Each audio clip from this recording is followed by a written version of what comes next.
Hey Emma, Yes, Madeline. did you know that NASCAR is starting a new racing series for seniors with kids who've had kids? No, what is it? It's called the Gran Turismo.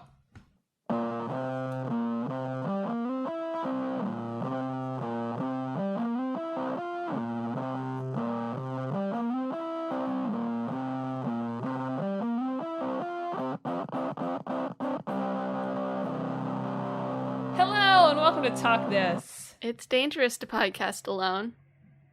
I'm your highly tuned Subaru Outback host, Madelyn. I'm your the Honda and the Accord host, Emma. And welcome to this week's show. This week, it's a main edition, so we got an old game and a new game lined up for you, and that's Gran Turismo and Neon White. In case anyone was wondering, the new game that I'm fixating on it's not a new game, but the updated game now that we've already talked about The Last of Us Part 1, that I'm going to fixate on for the next few weeks and inevitably text Emma as the old game constantly, is Tactics Ogre. So, you're lucky we didn't get a Tactics Ogre Gran Turismo crossover episode. It's a good one to get fixated on because you can get it in the next couple of weeks. You can get it confused for both the new and old game. I know, I saw that. I'd Googled Tactics Ogre and I was like, new, to see if I could play it. And I was like, new game coming out in a couple weeks, too bad. But then it was not that, it was Gran Turismo. Yeah. Got the GR right, as I said to Emma, but that's it. Yeah. So yeah, it's Vroom Vroom week on the show. I feel like we've talked about, this has been a big racing games year. Yeah, I've been adding the car games. The genre, one of the genres when looking back at old games where it's like, I've just ignored this until now. So now it has come into the hat at full force. A lack of room here on Talk This. Now there's room for Vroom. I was thinking this gotta be the last major driving franchise that we haven't talked about. But there's more than that. There's Need for Speed. Of driving franchises. Yeah. But major ones. I know there's tons of racing games, but I don't think we will talk about every single racing game. Sorry to any racing game aficionados, but I think we would run out of things to say eventually. We've already run out of things to say, to be perfectly honest. No, there's tons of stuff to talk about with Gran Turismo. I'm just kidding. That was a joke. I was worried about it first. When I heard it was Gran Turismo, I was like, man, I feel like I got all my car thoughts out with Forza, even though I know these are very different games. But there's a lot of funny Gran Turismo stuff. Interesting Gran Turismo stuff. Yeah. I say about the most influential racing game series of all time. I'm there's some funny little things to talk about. The best-selling PlayStation game. The original PlayStation.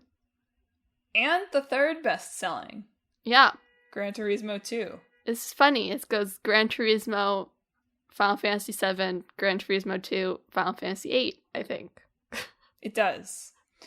So, if only they had made Gran Turismo... I mean, I guess that's basically what the motorcycle level is in Final Fantasy VII. Yeah. Right? But if only they had made JRPG character Gran Turismo, every single PlayStation player would have had to buy it. They would have had the whole market cornered. Yeah. Cloud in a Honda. That's what the gamers want. What is his motorcycle? His motorcycle's... It can't be a real thing. Well, it's a real one in Advent Children, I'm pretty sure. The movie.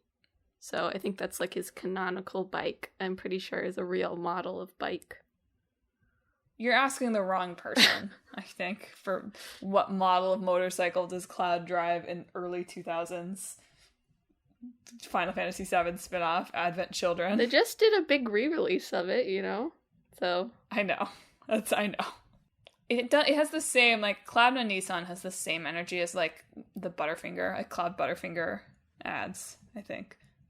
Anyway, well, Emma is looking up the motorcycle that Cloud Strife drives in a game that is not Gran Turismo. Let me talk to you about Gran Turismo.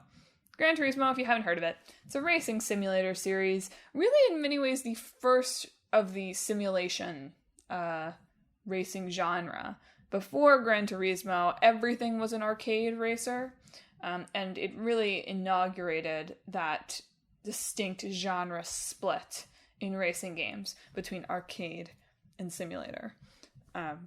Although I think the new Gran Turismos, once again have more elements of the arcade stuff that has made it back in.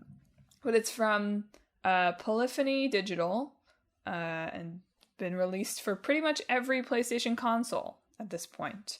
But originally in December of 1997 for the PlayStation. And this is pretty much all that Polyphony Digital does. They've made like 2 other games in the past 25 years. Everything else has been Gran Turismo. Well, they're an internal development studio for Sony, so I think they pretty much probably do what Sony wants them to do. They could have made the Cloud Strife. I know Square isn't, but when Sony buys Square Enix one of these days. I really don't think people say that every other week. I really don't believe that's going to happen. Well, one of us will be right. It's true. Or no, someone else could buy them and then we would both be wrong, in fact. You're okay, whatever. I'm not going to turn this into a Square Enix discussion. Microsoft buys Square Enix. Can you imagine? That would be bold. That'd be very bold. Anyway, Gran Turismo, it originally started development all the way back in 1992, so way ahead of the curve in terms of games taking 5 years to develop. And apparently it was like, the head of the studio, he was like, I pitched like 100 game ideas, so it didn't have to be Gran Turismo, but it was. Well, it wasn't actually accepted initially. Most of the team was working on Motor Toon Grand Prix, which was another racing game, but with a more cartoony aesthetic versus Gran Turismo's pitched, like, realistic take on it. So it took 5 years back then because there was about 5 people working on it for a lot of its development. And then when Motor Toon Grand Prix 1 and 2 were finished, they had up to 15 people working on Gran Turismo, which, when you look at the scale of the thing, is kind of absurd, to be honest. Seriously. And if you look at, I watched Digital Foundry, I think, has a very extensive retrospective on Gran Turismo, of which I watched the first half, focusing on 1 and 2. And so I saw some gameplay footage from Motor Toon Grand Prix Racing, Motor Toon Grand Prix. And you see a lot of stuff, like you see them testing out a lot of stuff that becomes kind of hallmarks of Gran Turismo, right? You have that action replay from the beginning. I mean, obviously it's cartoony, but Gran Turismo becomes known for its graphics sort of over and over and over again. And you even sort of see the beginnings of that in Motor Toon, even though obviously it's a very different vibe. Yeah. It was very impressive for running on just PlayStation hardware with its sort of graphics. The cars were recognizable, which seems to have been a big deal back then. Yeah. You know, you could look at them in the showroom and be like, I can recognize that car. There was like 140 cars and, like 11 whole songs or something on the disc, which a lot of content for just a PlayStation disc, which is weird to think about now. It's always weird when we talk about older games and it's like, oh, they put like, audio on this disc and took up so much space. Yeah. I mean, that's the, Gran Turismo falls into the classic Madelyn thing here to say on the podcast, which is, looking at it now, the things that are impressive about it are things that are just like, yeah, you can't make a racing game without that now, right? The thing that's impressive about Gran Turismo is, like, it was pretty much the first game to have any significant number of licensed vehicles, right? It was, like, one of the first to really get into the, like, customizing your car vibe, not just like you have a bunch of fantasy cars to choose from and you put them on the race, right? And yeah, the graphics were, for the time, really, really, like, game changing. I don't know, some of it is that, like, I haven't played a racing game especially seriously since, like, Burnout on the PS3, so I think that my like standards for what a game in the racing game genre should look like are probably still somewhere back in, like, 2010, to be fair. But I was, watching some of the gameplay from Gran Turismo, from the first one. It looks fine. right? It doesn't actually look as like old school as you would expect it to be coming out in 1997. I mean, it doesn't look like cutting edge like the ones that come out now do, but I was still sort of like, oh, this actually looks a lot better than I would have expected it to look coming out for like just the PlayStation. Cars are suited to more blocky aesthetics, I believe. Yeah. As they are rather blocky themselves. Well, for context, right, of like how things have evolved, the lead designer, Yamauchi, who's like, you know, masterminded the games from the beginning, basically says cars in the first 2 games had 300 polygons. So those are the PlayStation ones. Then on the PS2 ones, Gran Turismo 3 and 4, they had 4,000 polygons. And now, when they got to Gran Turismo 5, which we're on 7 now, but Gran Turismo 5 had 500,000 polygons on the premium cars. The power of generations. I don't really know what polygons are. I mean, I do geometrically, but it's wild. They're just like, polygons are just like cute little cubes, right? Little digital cubes. I think the ones in the first game were like triangles. We're reaching the limit of what I understand about graphics. The more polygons, the more detailed it is my understanding of polygons. They're like pixels. I assume they're like pixels, but 3D. We probably should do like a game graphics. I feel like we did that already, though, didn't we? Was that one really focused on game graphics? I guess it was. It was sort of, but I still don't understand what polygons are. I do understand what polygons are. I'm overselling it here, but I still don't understand how anything could have 500,000 of anything, I guess is what I'm saying. But that's okay. I don't design car games, so I don't need to know. True. So like many of these kind of like PlayStation 1 era games, Gran Turismo saw like a lot of games come out through the mid-aughts or so, and then the pace slowed down quite a bit over the course of the past like 10 to 15 years.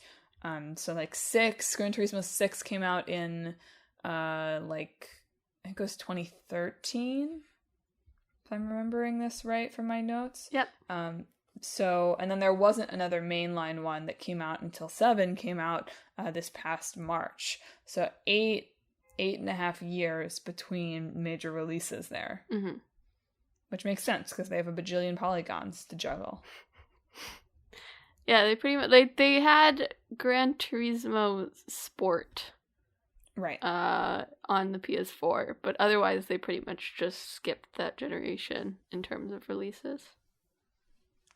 So Gran Turismo has sort of become, I don't know, like a lot of the reviews refer to it, speaking of Gran Turismo, the opening joke, as sort of like the grandfather of racing games kind of situation. Like in the same amount of time where Forza... console racing games, I think specifically. Sorry, you're right. Console racing games. You know, as Forza over the course of the past, you know, its existence has moved from being more of a Gran Turismo-like into the widely acclaimed Forza Horizon space. Gran Turismo has mostly not succumbed to that pressure. And has really sort of maintained itself as this, like, you have cars and you soup them up, and you buy more cars and you soup them up, and like mostly that kind of racing game. Gran Turismo Sport is a little different. It was a little bit more multiplayer focused than some of their games are, like online play focused. But even though they have fallen prey with 7 into some of the worst tendencies around microtransactions and always online and that sort of thing, in terms of the like pure content of the game, it's interesting to see them sort of really hold tight to the course. Yeah. I mean, they made a, you know, formula that worked. Why pull away from that? Sort of RPG-like approach to racing. Yeah. In terms of you can, you know, like upgrade and tinker with the cars that you buy by upgrading all these like granular parts to it. And gamers love upgrading granular parts. They do. They really do. That is what gamers love most of all. Yeah.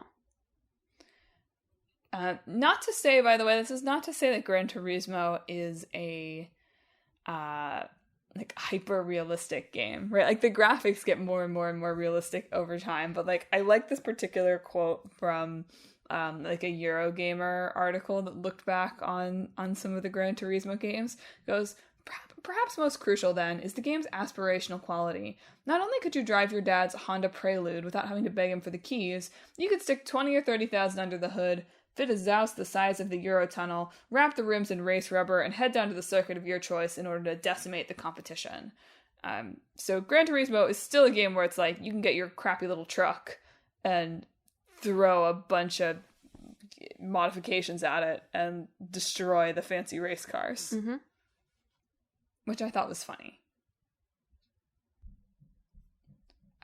So in addition to being, you know, like the genre-defining simulation racing game, which like for a while, like pretty much like people stopped making arcade-style games, right? There were just tons and tons and tons of Gran Turismo copycats that came out.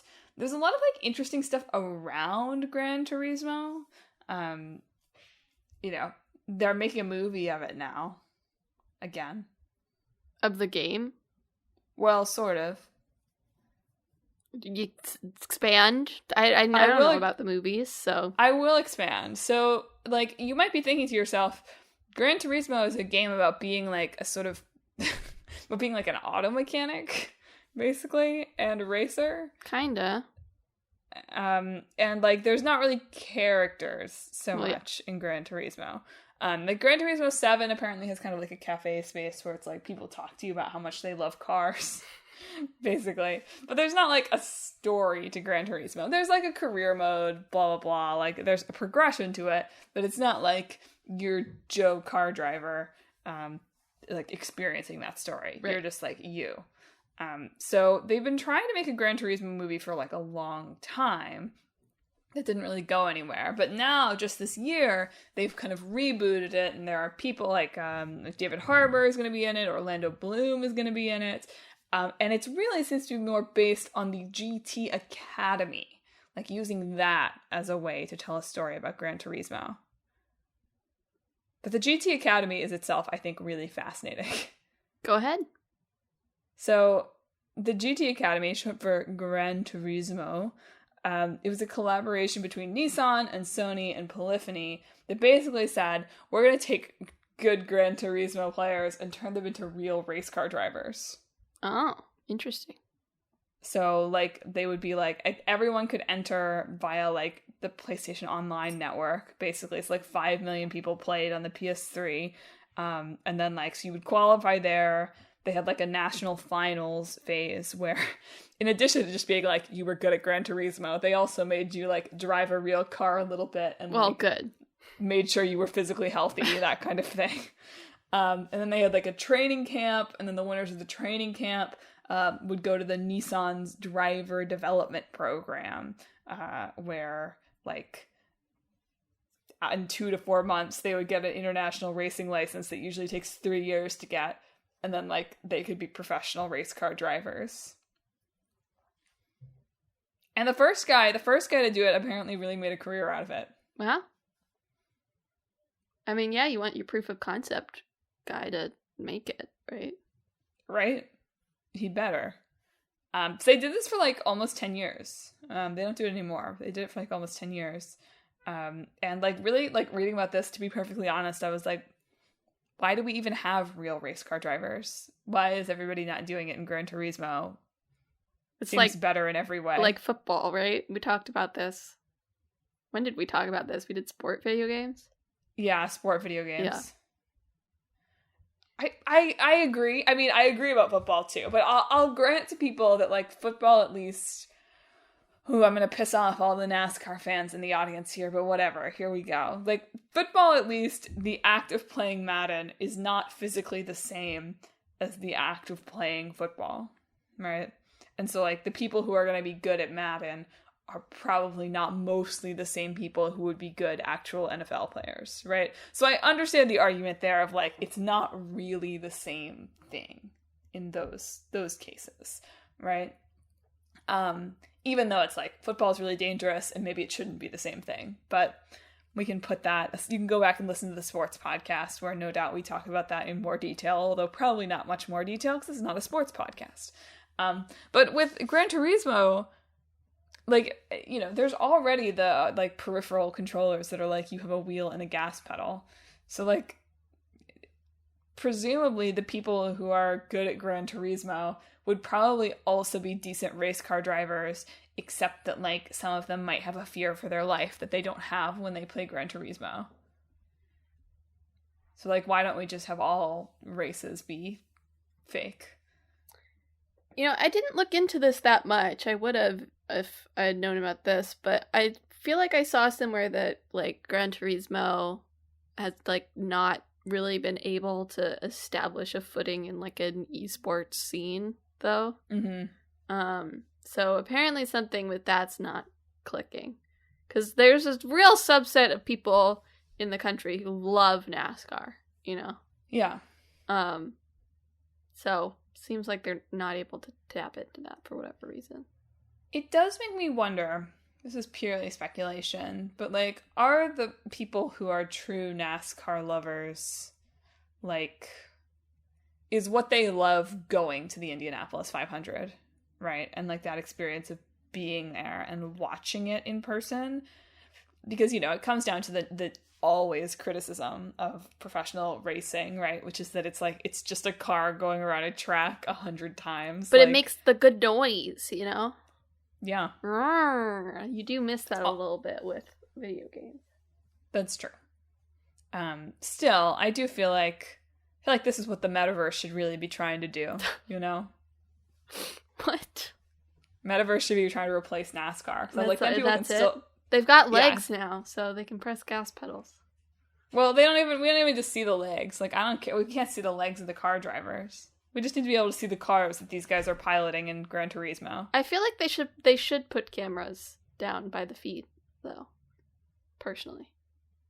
Well, there you go, folks. There's got to be cameras by the feet. Emma they usually have like I don't watch NASCAR very often, but I feel like they have like a camera in the car that like is looking down at the driver. I'm just saying I think that they should have one that looks at their feet too. That's all.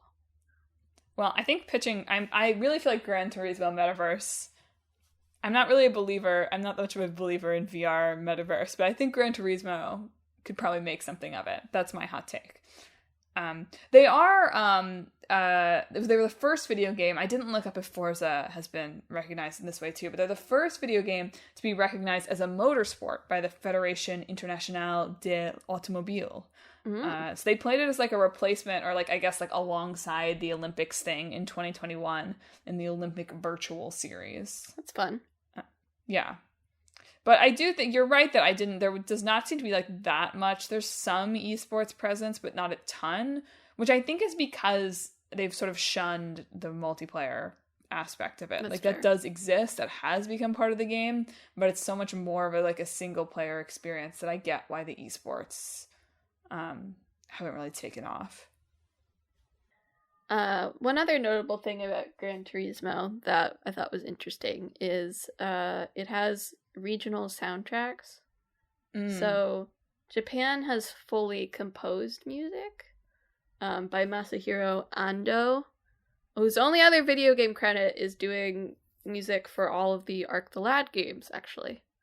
Well, there you go. He did like 4 Gran Turismo game compositions and like 5 Gran Turismo games and like 6 Arc the Lad games. So, fun fact. Understandable that those 2 games would take up all of your ideas. So, yeah. He's usually in a jazz fusion band called T-Square. So, it's like Gran Turismo in Japan is sort of like a jazz fusion type soundtrack. And then Europe and North America, in the early ones at least, had like different licensed music based on what was Gran Turismo 2 actually had like ones that I recognized. They had the ending songs in North America are My Hero by Foo Fighters and Where It's At by Beck. Okay. Beck doesn't scream racing game to me, but fair enough. Other ones, the North American ones in Gran Turismo 2 is Crystal Method, Rob Zombie, Stone Temple Pilots, Garbage. I don't recognize these ones. In Europe, they had Fatboy Slim. Okay, that's a familiar Stereophonics, name. Propeller Heads. But, you know, they sort of went the more, I guess, Tony Hawk approach of getting, like, you know, sort of popular bands to do the soundtrack, whereas Japan just had just the composed music, which is an interesting marketing strategy. I don't really know why they chose to go that way. I guess they were like, they want music they recognize over in America. It's interesting because at least here in 2022, I can't imagine ever being like, yes, I'm going to buy this game because it has licensed music in it. But maybe it was different. And yet we talk about, like, you know, like the FIFA songs, the Burnout songs. Those are licensed. I mean, that's what I was going to say. It's like, I love those. And if somebody re-released, like, Burnout or re-released FIFA 2006, right? The FIFA 2006 remastered that I'm sure is coming any day now. You're right that like those songs were like an important part of it, and like I agree. I was like, I sort of can't imagine a racing game without having kind of like tacky pop punk soundtrack. But I also can't imagine, unless it was like a re-release of a game, being like, oh yeah, like I'm so excited. I'm so excited that you know, Megan Thee Stallion is on the soundtrack for this game or something like that, you know. I mean, maybe it's because I there's so much more streaming, but I feel like people get annoyed nowadays when there's licensed music more often. Because then it's like, oh man, you know, my favorite streamer is going to have to mute this. Yeah. The culture shift of Twitch. Indeed. I want to throw one big rest in peace out there to the canceled Gran Turismo for boys. Was it going to be called that? As opposed to the original that's for girls? Yeah. Right. It was crazy that they came out and admitted that the original was for girls. Yeah. Girls, historically, the car lovers' target market. Uh-huh. Yeah. No, it was good. They wanted to make like a kids one, but they like talked about it as Gran Turismo for boys. I see. That's fun. And they eventually released one for the PSP, and he was like, this is basically Gran Turismo for boys, so like we don't have to do it anymore. But I really wish that had come out because I think it's really funny.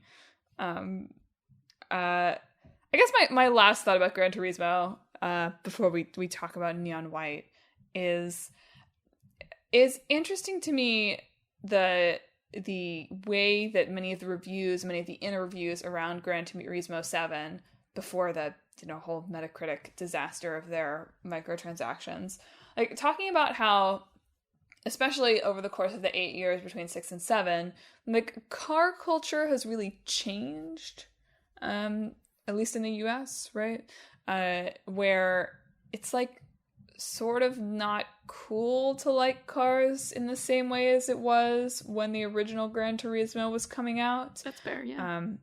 For a lot of reasons, right? Environmentally, economically, just a cultural shift away from like that sort of, I don't know, that being like something that's like so front and center. And maybe I say this particularly as someone who like lives in New York City now, and I'm like, ban cars over here. I'm like, no cars, get rid of cars. Like, don't let the cars in my city.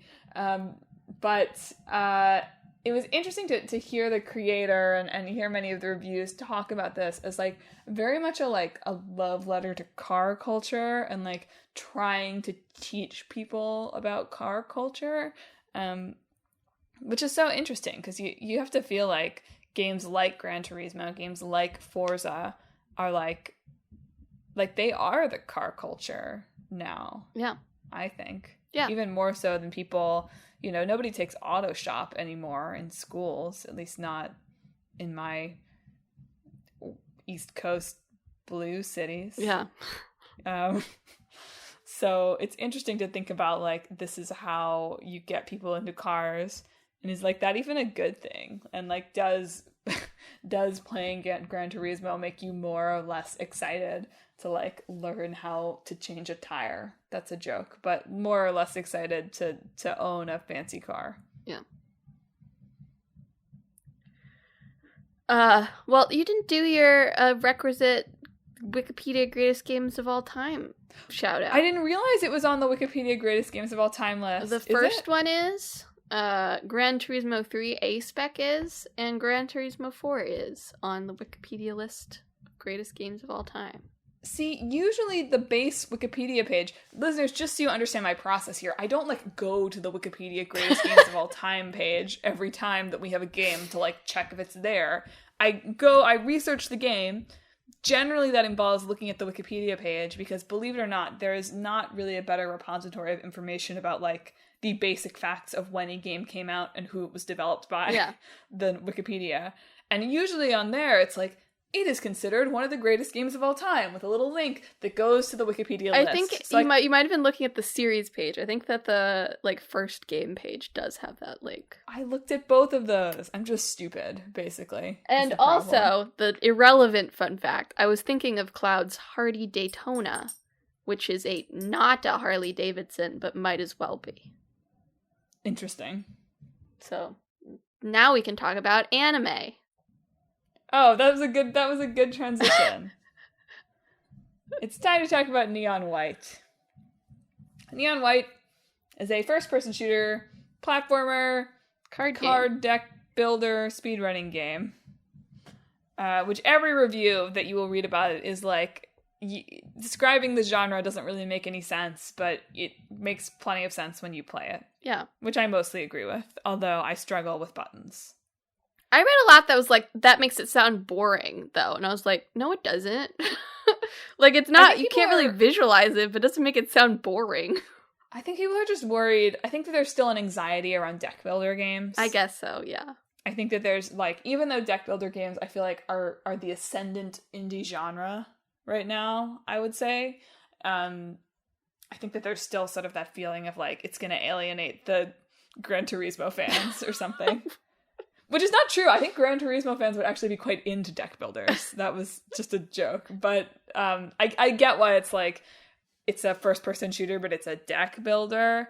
Like Left 4 Dead, right? Like Left 4 Dead is a shooter deck builder, and that people were also kind of like, don't sweat the decks. It's okay. You'll figure it out. Oh, you mean Back 4 Blood?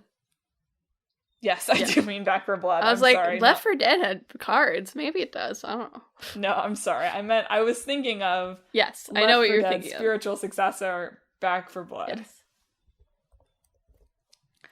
Anyway, Neon White is all of those things. It's developed by Angel Matrix, published by Annapurna, released for Windows and Nintendo Switch this past June.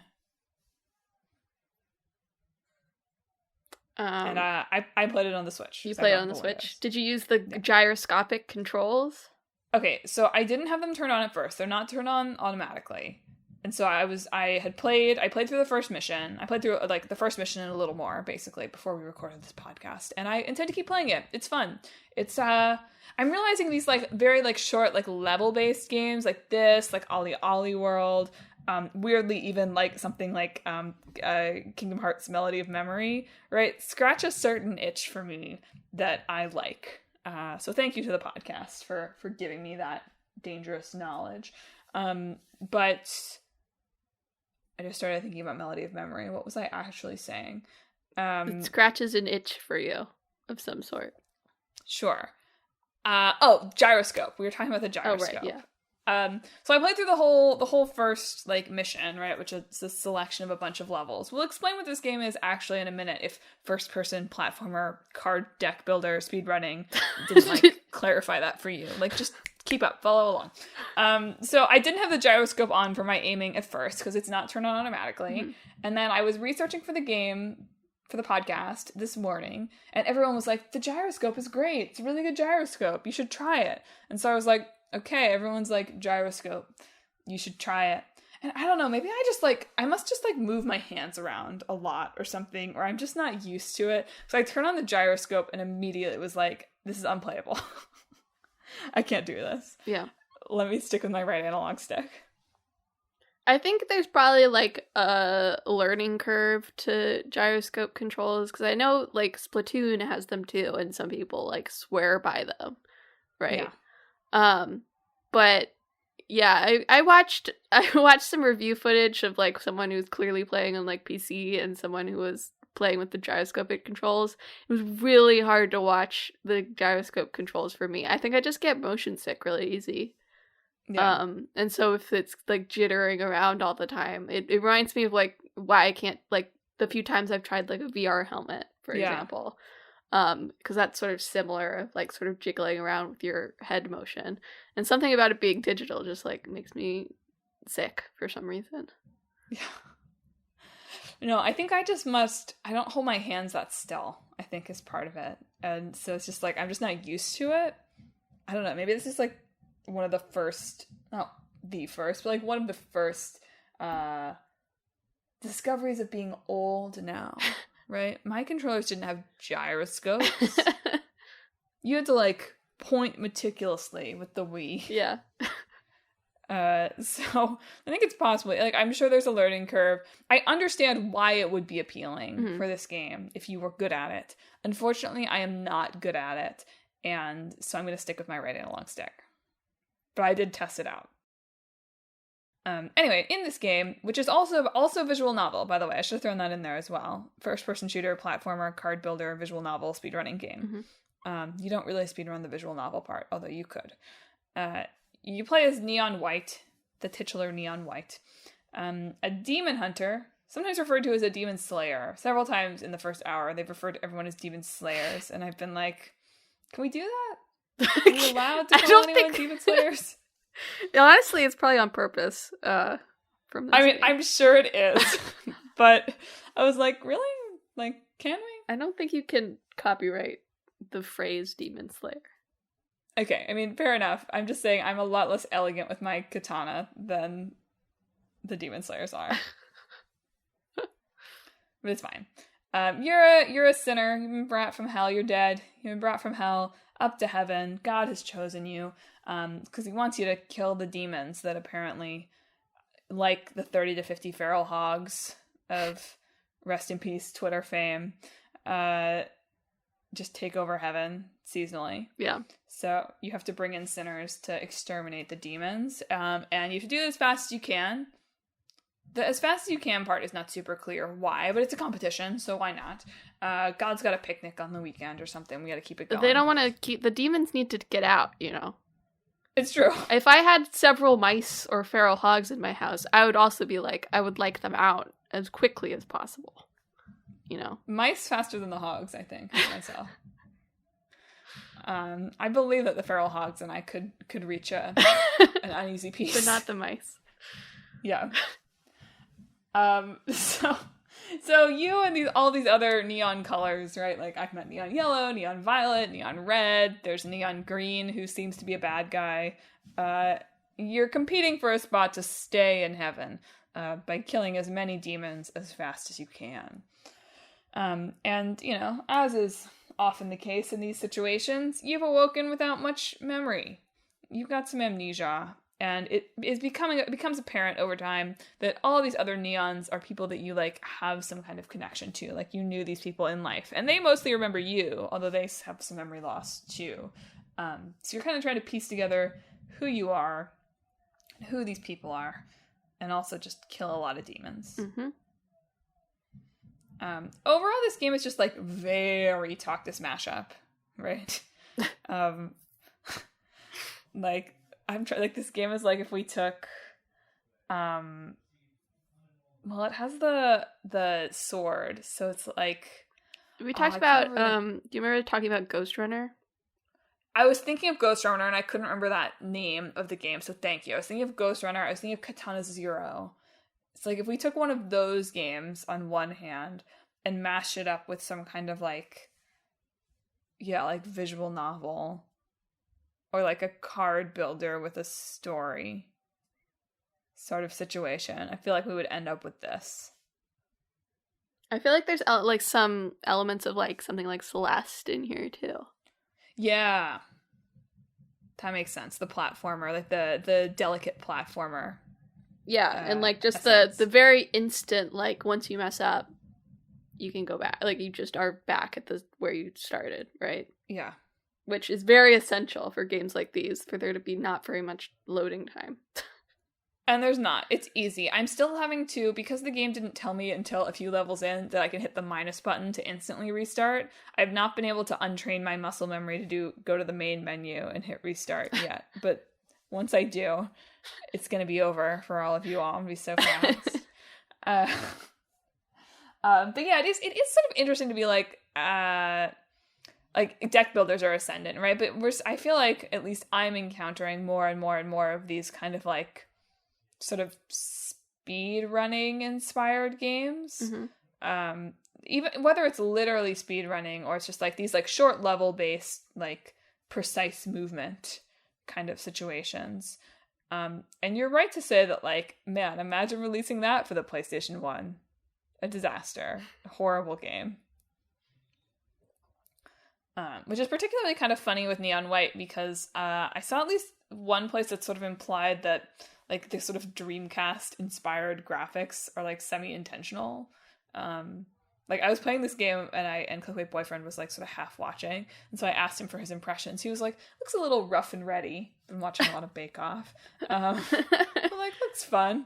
I was like, that's fair. That's valid. Well, I do think in terms of like intentionality, I think that the lack of the clean sort of aesthetic and also like the lack of detail is probably one helpful for like figuring out where you're supposed to go easier. If there was a lot of stuff happening around you, I feel like that would get distracting, or it might be hard to determine where you could land or go. So that's one thing. And also it is on Switch and runs decently well on Switch, but the Switch is not a terribly powerful piece of hardware. And so I think to maintain its sort of desired speed, there's a need for less detailed, like sort of the 3D graphics in all the levels, for example. So let's talk a little bit about what those levels entail for those of you who are still like, you've listed like 6 genres here, and it doesn't really make sense. So you're Neon White, right? We don't really see you, it's first person, but you're wearing your like dope demon mask, which is itself kind of funny. Like Neon White has this like intense demon mask, and then is like very much just like a dude. Yeah. In the scenes. The developer subscribed is very DeviantArt, which that's sort of how I think of DeviantArt, is like very like sort of edgy designs, but also just dudes, you know? Does that make sense? He's voiced by the guy, I think, right? He's voiced by the guy who plays Spike in Cowboy Bebop, which now I can't unhear. Like, I'm ready for the big reveal at the end to be like, these people were all on Cowboy Bebop, and now they're dead. And I don't think that's it. Wouldn't that be funny, though? No, I don't really need more Cowboy Bebop in my life. Anyway, so, like, you're, like, in these little levels, these short little levels. Most of these levels take, like, 30 seconds to beat. And far less than that if you're moving fast as you're supposed to. And so, like, you're running through these levels, right? And there's, like, platforming, right? So there's some jumping elements. But in each level, there's also a certain amount of demons you have to kill. You have to kill all of the demons in the level, right? And you do that, you have these cards that are your weapons. And each card has a certain number of uses. So, like, you always have your, like, dope sword card, which is actually not that dope. You want to use it as little as possible, to be honest. Seems to be the best strategy in my experience so far. But also as you go, you'll pick up other, like, mostly like gun cards, so you can shoot things remotely. But those cards also have like special abilities when you discard them, right? So like the yellow gun, these are guns that have names, but they're the yellow gun and the purple gun to me right now. The yellow gun, right, is like a shotgun type thing when it shoots, but if you discard it, it'll give you like a double jump, right? So you can only use that once, and so you don't want to accidentally press the button at the wrong time and have to restart the level, because you can't keep track of which of the R and L buttons are which. I don't know who would do that. I don't know who would be perpetually unable to remember which button does what. What a stupid thing. But But then also, like, there's like the purple gun is like more of a machine gun kind of thing. But when you discard it, you can shoot one time like an explosive little bomb thing that you can use to either kill a bunch of demons at once, or to kind of like give you a jump boost. Also, if you jump when it explodes. So like. I have not yet gotten to the point where I am a master of flipping between cards. Mm-hmm. See me having trouble in all games keeping track of which shoulder buttons do what, which triggers do what. But you can see how, like, if you have these kind of cards at the bottom, you might want to be toggling between them like you would toggle between a weapon in any kind of first-person shooter, depending on how you want to move. But for the most part, like, I think calling it a first-person shooter is a little bit misleading. Like, it is that, but more than anything else, it's like a movement game. Yeah. And the shooting is just sort of like part of the movement that you have to strategize. Yeah, even the deck builder part is like, it's that sort of, my impression, maybe I'm wrong about this, but you pick those cards up per level. Yeah. Right? So you move to where the card is, and then you have that card in your inventory for that level. It's not like you're building a deck that you use over the course of the whole game. Like, each level has the available cards that you can use. Yeah, that has been my impression so far as well. Although, we'll see if I get any new, like, permanent cards that I get to keep. But yeah. So it takes, like, even though it has all of these genres, it is like a platforming game that just has other pieces going on with it. And also you want to do it speedy. I'm not sure if that makes it, like, more of a Talk This mashup or less. Right? The fact that it's like, something's kind of, like, shoehorned in here a little bit. Well, shoehorn's not right. I don't mean to say that. That's a cohesive experience. I just mean that it's not really all of these genres. Sorry, I didn't mean that in a negative way. I just meant, like, if it was something that I had created as a mashup, it would have been like, and there's some cards. There's some cards in there. They're like a deck thing. But sometimes the Talk This mashups go a little bit too hard in the other direction, right? Where it's like, no, the cards have to be a key mechanic, even though it doesn't make any sense. So I'm not sure if that makes it more or less. But I think it's funny, it's a game that started off as, like, a little, like, distraction while Ben Esposito was working on Donut County, which I should really play Donut County one of these days, right? But I thought it was, like, interesting that it was like, oh, like, this is just a little game I was making on the side.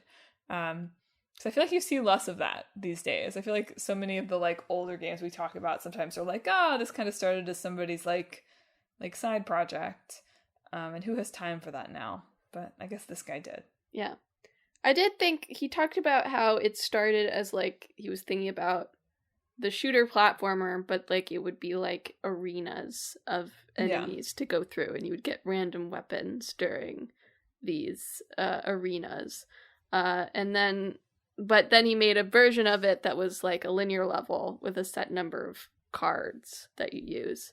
And sent it to someone, and they sent them back, like, all the times that it took them to finish each level, which sort of sparked the idea of, like, aha, leaderboards, times, speedy, which seems to be sort of the core, what the core guiding principle of this. So there's different medals you can get based on how fast you do each of the levels. I believe you have to get a certain amount of gold medals to sort of continue progressing through the game. But there's also ace medals, which are like gold, like the developer ghost times, essentially.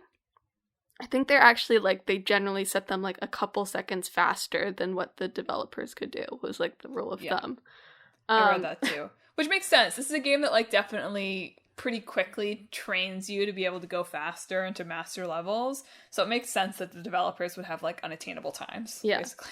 And there's also, like, they have, like, global and friends leaderboards where you can, like, stack your time up against each other. Apparently when they released the demo for it, a lot of people were like, there's not enough granularity in the leaderboards. I want to know if I beat my friend by 100th of a second or not. Because everybody was tying at, like, the 10th second mark or whatever. Yeah, that's funny. And so that's sort of like the idea of the speediness of, I read a lot of reviews that are like, it's not too hard to like get a handle on it, but there's always the sense that like, oh, but I could be perfect, right? Yeah. Which I do feel like feeds into you very well, Madelyn. So far, I've been careful to, and partially this was because we'll see if this attitude changes, but I was trying to play like a good chunk of the game so I could talk about it on the show, right? So I was like, you just can't sit there and play it until you get ace, right? Like don't do this to yourself. So I've fought that a little bit, but it definitely, and it was interesting to read about how they sort of did this on purpose, right? When they had like started developing the game, they like didn't necessarily have the medal system, and so like they made those so that you would get different incentives to kind of keep coming back and keep getting faster, right? Like you don't immediately unlock your friends' times or the global times. You don't immediately unlock seeing like your little speed ghost next to you of how fast you were going. You have to get to the gold rank for it to unlock the kind of like necessary shortcut hint to get to the ace rank, right? So it was interesting to hear about that from like an intentional perspective of, we want the players to have this experience of continuing to keep coming back. Because it sounded like in some early play tests that people didn't really feel super incentivized to like keep playing the same level. But yeah, it definitely has that like checkbox feel for me that I think will work well. Although I hope I will not get quite as obsessive about it as I did about Overcooked. I can't believe you put up with that for me on that game. Yeah. At least Neon White has a catchier soundtrack than Overcooked. It's true. It does have a catchy soundtrack. It's a lot of fun. I mean, I'm enjoying it. I'm excited to keep playing it. Feels like a good game. We'll see if Click Boyfriend gets into this, but like it feels like a good like trading off kind of game, a la Super Monkey Ball. I'm alarmed by my ability to get too into these kinds of games though. So it's like that time of year. It's that time of year where I get too into a game like this. So I have to watch myself. It's every time of year, Madelyn. You say this all the time. No, it's not. It's always like this end of the year, winter is coming moment where I start to like find some weird game to be too obsessed about. Yeah, I feel like you say it year round. Well, I've been called out then, but I think of this time of year. I just think of myself playing Super Monkey Ball, like winter 2020, basically, obsessively, and that's why I associate it. Yeah, anyway, I bring up the soundtrack just because I hadn't heard of Machine Girl because I am so tapped out of music for like a few years now. But apparently they're, at least among like music junkies, pretty well known. And this is like their first game soundtrack that they've done. So that's notable. It's good. It's good tunes. Neon White got really good reviews. I was sort of surprised when I read about it. I expected this to be the kind of like the game that's like, oh, it's good, but kind of reviews. I do think there's some that's like, it's pretty self-consciously cringy, I guess. Yeah. And if you're not willing to get on board with that, I think I remember seeing some reactions to it that was like, oh my god, I hate the story. But I have not seen anyone that's like, I hate the gameplay is bad in terms of reviews. I understand people who feel frustrated with the story just because the gameplay loop is sort of so like, I want to keep going, Mm-hmm. that I get that the story can feel kind of like, I have to like page through some dialogue now, although it is voiced. Or it's like, like the angels are cats. Or I appreciate, like, the cringiness is like genuinely kind of funny though sometimes.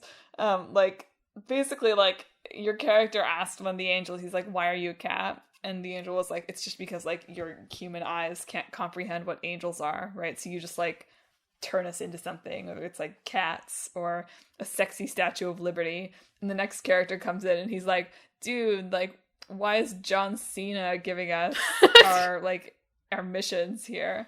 And I was like, okay, it's pretty amusing in a cringy way. Yeah. So yeah, I would recommend it. I don't know if it's still on sale. It was on sale when I bought it. It was less than $20. which we always love for the new game over at Talk This here. So it's that time of year where I start too many games. And this is the time of year where Emma says, Madeline, you say that. You do say that year round. But I feel like I've been playing less these past like 3 or 4 months, and now I'm like, here we go, November, December, where I finally catch up to Emma and my games beaten count. There's no way I'm going to be able to do it, but in my dreams. All right, are we ready to mash this up? It's impossible. Cars. Like, this already exists, right? It's like a time trial game for cars. Yeah. That's like every car game. Car games are, in fact, speedrunning games. I guess. They're not really, though, is the thing. I mean, not in the kind of, like, Twitch perfect. I don't mean Twitch like the platform. Not in the kind of, like, second to second way that it is in, like, Neon White. But it's a little tough because car games are, at least to some extent, already about speed. And while it's not a deck builder, Gran Turismo does incorporate some of the, like, car builder elements. Maybe we just add more gimmicks to the car races. You know, like obstacles and, like, special car abilities and such. So Mario Kart. But that doesn't have, like, special car abilities. Like, Neon White has all of these things. I watched, like, 6 minutes of a speedrun that's, like, 30 minutes long and felt exhausted, so I stopped watching it. But they're talking about, like, oh, if you can parry enemy bullets coming towards you and it gives you, like, a tiny speed boost, you know, or, you know, you maximize your time on water because you go faster on water than you do on land. I did know that. That's obvious. Or, like, shooting your gun gives you a speed boost or whatever. Talking about, like, shaving off, like, 1/10 of a second of time by doing certain things, which isn't quite Mario Kart. Although I think there's maybe some of that in Mario Kart. But more like, you know, like, different abilities you can activate with your car. Less focus on attacking other players to slow them down. More focus on making your car faster, if that makes sense. Yeah. Okay. I see that. I think the levels will have to be quite... The problem, though, is, like, the levels will have to be quite short. Yeah. Right? That's definite. I think that's why you make it more obstacle-based, also. Yeah. So that you have to, like, dodge things or go over things, and that makes it a little bit more interesting than just doing, like, a lap on a course. Okay. And I think the story has to be, like anime sports anime kind of inspired. I always want more video games like that anyway, so go for it. I just want more of that in general. So my boyfriend has taken to, like, getting Haikyuu clips pushed at him on Facebook and just, like, coming into the room, like, crying at me about various... So anyway, I'm big into sports anime moment here in my household. But I feel like that's got to be the vibe. It's got to be like that sort of energy, which makes sense, right? Which makes sense with these, like, very, like, short bursts of racing, right? Where you do, like, one incredible thing and then the crowd explodes. Yeah, I feel like that could work. I do like when the crowd explodes. Me too. They just blow up. Mm-hmm. I am a little worried that we've just been like, it's Neon White, but you're your car. Like, it's Disney's cars here, but Pixar's cars. Well, I don't think we have to... We can ditch the cards and have it be more... Bring back in, like, the in-game currency of... not the microtransactions, but the first game had, like, in-game currency where you upgrade your cars, right? So it's more upgrade-based than it is cards or deck-based or random, like that, maybe. Okay, I see that. Like, that makes it challenging as a consistent speedrun. That's fair. Situation, though.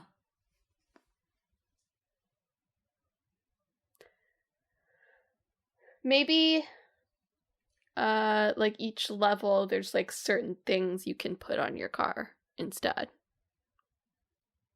And so you can try a couple of different combinations of car abilities at the start of each level to find the one that works. Okay, I see that. And, like, maybe there are, like, alternate paths through the level if you put on the levitate thing. Yeah. Or the, heavy-duty tires or whatever. Okay. I can get behind that. Racing games in general, I feel like, do need sort of a shot in the arm. You know, it's been arcade versus simulator for too long. Let's get these, like, little mini speedrun races going. Yeah. Like Hot Wheels. Like Hot Wheels. I bet we could turn this into a Hot Wheels branded game. Hot Wheels, you listening? Hit us up, Hot Wheels. Well, on that note, thank you, Hot Wheels and others, for listening to another episode of Talk This. It's dangerous to podcast alone. If you enjoyed the show, you should check us out on social media. We are on Facebook, Twitter, Instagram, and YouTube at Talk This Podcast. You can also visit our website, www.talkthispodcast.com, where you can read all about the show, check out the games in the hat that Emma's about to pull from, and read our blog featuring long-running series Clickbait Boyfriend and Split Screen. But most importantly, if you enjoyed the show, you should subscribe. We're on Apple Podcasts, Google Podcasts, Stitcher, TuneIn, Spotify, Pandora Podcasts, online and on the app, Overcast, Pocket Casts, anywhere that you can find podcasts. Wherever you found the podcast today, you can find Talk This. Next week is Emma's side quest. Nope. I mean, it is. It is my side quest, yes. But no, I do not know. What? I'm trying to calculate... no, the next 6-week side quest is not over Thanksgiving. I think it's the week before. Yeah, I think so. So, I have no side quest that falls in my space for Thanksgiving games, which is a shame, because there are so many. Yeah, the really well-known subgenre of turkey games. Next year, I'm gonna, like, set myself a goal of, like, every month I'm gonna do games for the season. I would prefer that you didn't. I'm on the blog, not on the side quest. Oh, on the blog. Okay. Yeah. I was like, I don't want to talk about that every time, Mel. Why not? You don't want to talk about games for when you're feeling like winter will never end? No. In like late January? No. Okay. Well, Emma, what are we talking about in 2 weeks? In 2 weeks, we are talking about Age of Empires for our old game. Yes! Is that exciting for you? Well, I love Age of Mythology. I don't think Age of Empires... I don't know. That's not the same series, is it? Yes, it is. It is? Yeah, Age of Mythology is a spin-off from Age of Empires. I never knew this, Melon. I can't believe I'm sharing this information with you. Okay, what's the new game? Our new game is We Are OFK. Yeah! I don't know that game. It is not a spin-off of Age of Empires. Could be.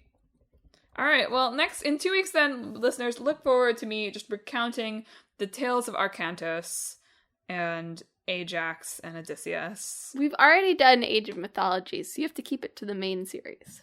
Have we already done Age of Mythology? Yeah, it's one of our earliest ones. Okay, that doesn't even count. Okay, you can talk a little bit about Age of Mythology, but we're technically talking about Age of Empires. Okay. Madelin's lore corner. Here we go. Arcantos. Is he from Troy? He's not from Troy. Did you want to sign us off with some Age of Mythology facts, Melon? He's from Atlantis, actually. I take it back. You get the Trojan horse into Troy. Yeah, folks, listeners, I hope that this week you build yourself a sick car and Cersei does not turn you into a pig.